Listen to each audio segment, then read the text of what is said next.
আমরা বাঙালিরা, বিশেষ করে ছোট ছোট ছেলেমেয়েরা সারা বছর অপেক্ষা করে থাকি এই দিনটার জন্য।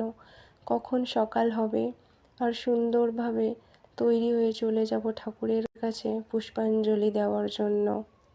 এখন চলছে পুজোর জন্য প্রস্তুতি, সমস্ত কিছু রেডি করে রাখা হচ্ছে আগে।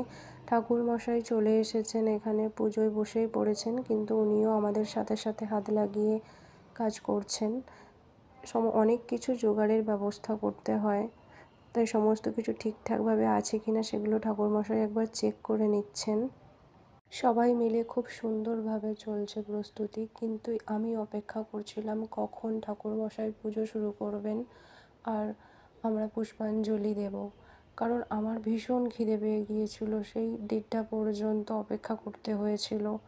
বাকিরা সবাই পুজোর ব্যবস্থা করছিল আর আমি তারই ফাঁকে একটু ভিডিও করে নিলাম আর কি। পাড়ার ছোট ছোট সদস্যরা খুব সুন্দরভাবে সমস্ত কিছুর আয়োজন করেছিল। ওরাই নিজেরাই রাত জেগে প্যান্ডেল করেছে, ঠাকুর এনেছে, সমস্ত জোগাড় সব কিছুই ওরাই করেছে। পাড়ার ছোট ছোট ভাইদের অনেক পরিশ্রম করে বানানো প্যান্ডেলটা কেমন হয়েছে সবাই অবশ্যই একটা সুন্দর গঠনমূলক কমেন্ট করে জানাবেন। সবার জন্য রইল সরস্বতী পূজার অনেক অনেক শুভেচ্ছা ও ভালোবাসা।